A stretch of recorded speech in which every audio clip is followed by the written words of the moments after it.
Rich Hollander is on the line with us. Noted Jimmy Stewart fan, huh? Oh gosh, yes.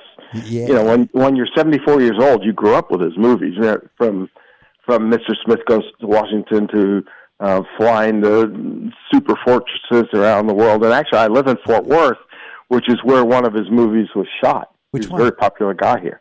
Which one?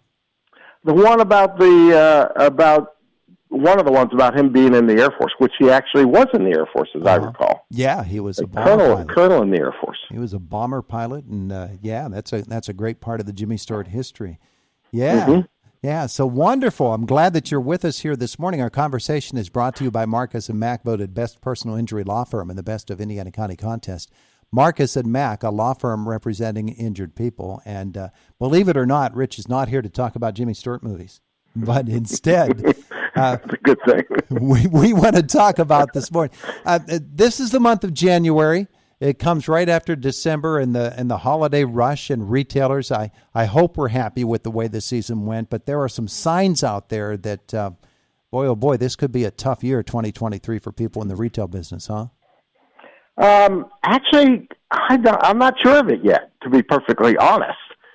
There's going to be winners and losers amongst retailers, and there'll be winning categories and losing categories amongst retailers. But I am certainly not here to say, oh, my gosh, put a fork in them, they're dead. It's just not true. Retailers had a very good December, sold a lot of gift cards that, as a retailer, you don't get to recognize the revenue of that gift card until it actually gets used in the store. And so there's a lot of gift cards that are going to be used in the month of January, and that's what everybody's hustling to do, to get those gift cards in.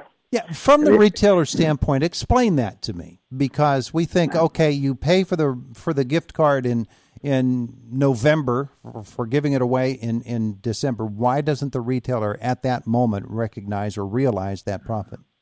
Because the general accounting rules don't allow them to do that. Right, so they get the revenue, they put the money in the bank, they just don't get to recognize it as a sale. And the other thing that happens when you use that gift card, on average, you'll spend another 25% on other additional purchases with that gift card. Yeah. And if you use it in a restaurant, you'll spend close to 50% more on that with that gift card. January is big on returns and exchanges as well. Does the same formula hold true? Do people generally spend more when they take an exchange back? Oh, yes, big time more. You know, because on average, they'll spend more money when they take a return back. Because typically, if I give you a gift that was bought at Bass Pro Shop, then the answer is I'm going to go, I know that you like Bass Pro Shop, and so you'll use that credit that they'll give you to buy something else in the store. And some retailers will say, well, here, if we give you credit, we'll give you an extra 10% or whatever the number happens to be. Yeah. That you'll use in the store. So it's really great.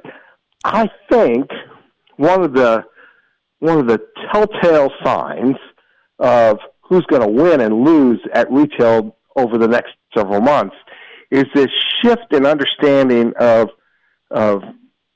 customer behavior. That is, if I take care of my employees, if I'm a great employer and really take care of my employees, then my employees are going to treat the customer exactly the same. Yeah. And so you look at one of the best retailers in America, and really in the world, is this little company out of Seattle, Washington called Costco. Mm-hmm. And they just have quarter after quarter after quarter of increased revenue and increased savings or sales rather, and profits. And it's because of how well they take care of their customers. Or their employees rather. Their benefit package for their employees is outstanding. You do the same thing in Tractor Supply. You look at how well they treat their employees, and their employees treat their customers as their friends as they're walking in the door. And that is the real key to what's going to have success in the first half of this year. You're going to see more and more and more of that. Look at, you don't have Village department stores up there. No. But again, same kind of thing. The Village family still runs the Village department stores, and they're doing great by their employees. They stay there a long time. and they do well. Yet, do you have White Castle hamburgers around there? No, there's no White Castles here either. Oh, well, that's too bad because they exact same thing. You treat your customers well. You treat your employees well. They have what they call the 25-year club. They have 2,000 members of their 25-year club at White Castle Hamburgers. Wow. Is it difficult, Rich, to convince companies of that particular aspect of doing business, that the better you treat your employees, the better they treat your customers, therefore the more customers you have and the happier customers? Is it hard to convince employers of that? It is not easy because I want to say this correctly. Companies that respect longevity within their organization, then that's an easy sell because that's how they got there. There's a company out of Idaho called Winco. It's a $8 billion grocery store, and it's exactly how life goes there. Mm-hmm. They treat everybody stays around for 40 years, and that's exactly how they treat their employees. That they're going to be there a long time. Better be nice to them because it's family, right? But if you have retailers where you're changing the CEO every 12 months or the CMO every 12 months, then it's different because they don't understand that this is a culture that you're building. And that's the hardest thing to do. And in retail, it's very important because it's personal with your customers. And I think retail is really a personal business. Yeah. We have a little consulting company here that I'm managing partner of called Accelera. And it's made up of about 300 executives that are all older and want to continue to have purpose in their lives. And we help B2B companies get it to see retailers. Mm-hmm. And we only have one rule in running this company. It's a nice-sized company for us. And that rule is you have to be nice. If one of our clients is not nice to us or to our partners, they don't get to be a client anymore. Oh. And it goes all the way through the system. And what a wonderful way to go through life. And that's what we try to do. Yeah, it's interesting because, when you have turnover at the upper echelons within the company, there's a very good chance they're going to come in and they're going to say, all right, these veteran employees who have been here for a while, they make more money, they have more benefits, they have more vacation time, all of those things. We can get cheaper employees by getting younger employees, less experienced employees, and we want to make that trade-off because it'll help us on our bottom line. It's not always the case. It's never the case long-term. Never the case long-term. Now, does that mean that every long-term employee should continue to be there? Probably not, right? If they've lost their focus on what their meaning is, but you do that one-on-one, you don't do that in mass. What you do is preserve the history of the company. How did you get to where you got? What are the secrets? What are the things that we can learn from each other to make this a better experience? So it doesn't mean that every new executive is not going to understand the culture. It means you, as leaders, as the board of directors, as leadership within the company, you have to say it's important that we understand what's going on here. Because if you don't, what made people stay around for 25 years?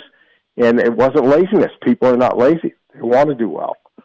Rich Hollander is our guest this morning. He's one of America's best retail experts, a former VP at Radio Shack, president at Cash America, at Rent-A-Tire, VP at MasterCard, currently managing partner at Accelera, a consulting firm with a network of more than 40 retail executives. Rich, when we look at this year and what our expectations are, when is it going to shake out that we'll be able to say 2023 was a good year, or is turning out to be a good year, or it's one that we're really going to have to look back on as a year that was down?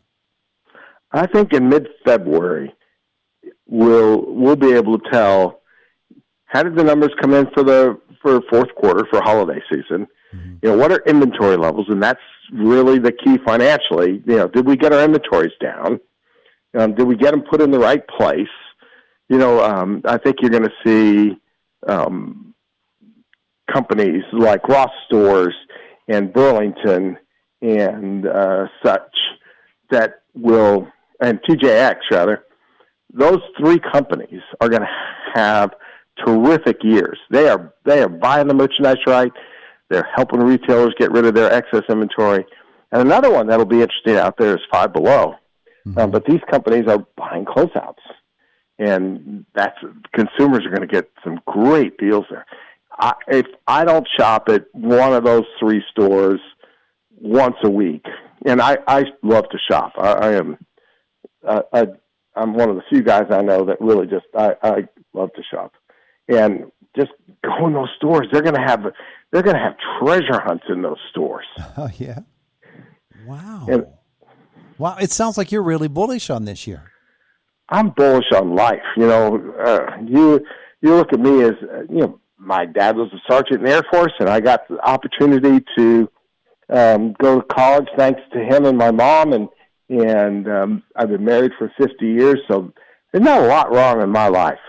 And why not tell the world that life's pretty good if you just looking for the opportunities? Oh, Rich, I love it. I love it. I will tell you one other thing. We only have one rule at Accelera. And that rule is if you're not nice, you don't get to do business with us. Beautiful. That's the only rule. Everything else is negotiable. That rule is not. Where do we learn more about you and your company, Rich? www.accelera, AXCELORA.com. I love it. I love it. Strategic Air Command, by the way, is the movie you're thinking of. Strategic Air, thank you. You must have a great staff, or you're way smarter than I am.